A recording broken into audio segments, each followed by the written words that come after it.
estou aqui para conversar um pouquinho com vocês sobre a construção dos nossos pensamentos. E aí, vocês pensaram um pouquinho? Pois é, o nosso pensamento, ele é real ou ele é virtual? Você sabe que a nossa mente mente. Por que isso? Porque muitas vezes construímos pensamentos que não são reais, que não são verdadeiros e que eles acabam nos aprisionando. Nós acabamos sendo escravos desses pensamentos. E é nesse caso que surgem os medos, os pânicos, as fobias, o estresse, a depressão. E aí eu vou contar para vocês então que o nosso pensamento, ele é complexo, sim. E o nosso pensamento, ele não é real, ele é virtual. Como que ele se constrói? Nós construímos o nosso pensamento a partir de uma realidade concreta que é para nós. Então, você não consegue, por exemplo, introjetar um pensamento do outro, formar o pensamento do outro dentro de você. Você é que forma o seu pensamento, é você quem constrói o seu pensamento, né? Então, é você mesmo que vai incorporar a realidade e essa realidade vai construir uma definição desse objeto. Então, o que é isso? Vou explicar. Funciona assim, ó. Quando um pai, por exemplo, dá uma bronca em um filho, como que essa criança vai perceber isso que o pai está falando ou isso que o pai está pensando? Que isso para a criança, por exemplo, não é uma realidade, mas para o pai é uma realidade.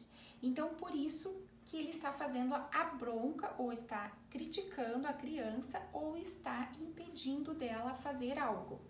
Por quê? Porque esse é um pensamento construído na vida do pai, na realidade desse pai, que foi construída conforme a vida dele. E aí, como que ele vai introjetar esse pensamento nessa criança?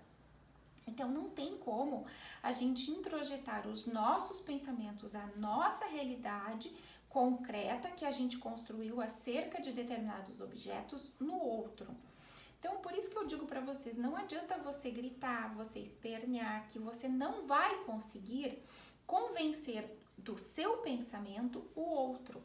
Por quê? Porque ele veio de uma realidade, ele tem um nível cultural diferente, ele viveu as coisas de uma forma diferente. Então, não tem como você introduzir esse seu pensamento nessa outra pessoa. E aí eu falo que por isso que muitas vezes nós somos prisioneiros desses nossos próprios pensamentos. E eles, não esqueçam nunca, eles não são reais, eles são virtuais, eles são criados por nós mesmos dentro da nossa cabeça, dentro da nossa mente. Tá bem, gente? Por isso que existem aí as patologias, principalmente as patologias da psiquiatria e da psicologia. Por exemplo, a minha mente, ela pode transformar um elevador em um mini cubículo onde eu posso ficar prestes a morrer diante do momento que me faltar ar. Então, muitas pessoas têm medo de elevador. Por quê? Porque dentro da cabeça delas, elas construíram uma realidade com relação ao elevador. Qual foi a realidade? De que o elevador é um cubículo e que esse elevador vai parar e no momento que ele parar vai faltar ar. Então a pessoa, ela constrói isso dentro da mente dela. E aí quando ela vai procurar uma ajuda ou com um psicólogo ou com um psiquiatra, o que a gente consegue fazer? A gente apenas consegue conceituar, a gente consegue então determinar aquilo que a pessoa está sentindo, aquilo que a pessoa está pensando, aquilo que a pessoa construiu como realidade concreta para ela. E assim acontece também nas outras patologias, nas outras fobias. Como, por exemplo, a alodoxofobia. O que é isso? Alodoxofobia é quando as pessoas têm medo de falar, as pessoas têm medo de se expressar, as pessoas têm medo de escrever mensagens, mandar mensagens para as outras, com medo do que as outras vão dizer, do que as outras vão pensar, do que as outras vão falar, né? Então, isso é algo que a pessoa construiu dentro da cabeça, dentro do pensamento dela, né? Que para ela é uma realidade, mas que para muitos não é realidade isso. Assim também existe a tatanofobia, tatanofobia, esse nome difícil, ele serve então para a gente determinar as fobias com relação ao medo de morte, são as pessoas que têm medo de morrer. E aí essas pessoas, elas constroem dentro do pensamento, e quando a gente pede para elas fazerem um desenho, muitas vezes elas fazem um desenho de um caixão, várias pessoas velando elas, então elas têm muito medo da morte, elas vivem isso constantemente. Mas por que isso? Porque isso está preso lá no pensamento delas. Então o que acontece? O único lugar onde a gente pode ser realmente livre, a gente acaba sendo prisioneiro, a gente acaba sendo prisioneiro dessa própria mente, desse próprio pensamento que a gente cria dentro da nossa realidade. Vocês percebem quão isso é realmente complexo, quanto isso é imaginário, quanto isso é da nossa cabeça?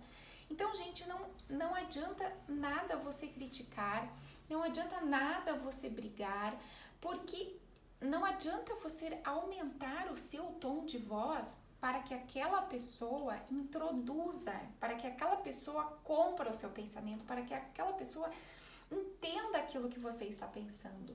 Não adianta de nada. Então, não esqueça, aquela pessoa que diz assim para você, eu não levo desaforo para casa, na verdade, ela não leva desaforo para casa, para o mundo físico, mas ela leva desaforo para dentro da mente dela.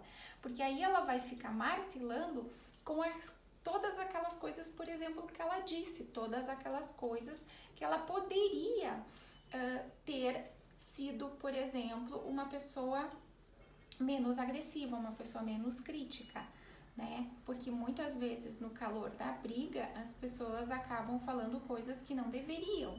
Então o que acontece?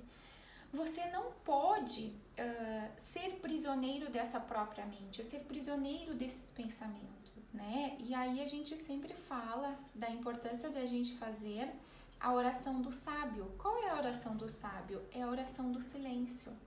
Porque o sábio, ele é capaz de fazer 30 minutos, então, aí, de 30 minutinhos de silêncio antes de dar uma resposta, para que ele consiga elaborar uma resposta mais digna, para que ele não perturbe ou até mesmo que ele não leve desaforos para dentro da própria mente, para que ele não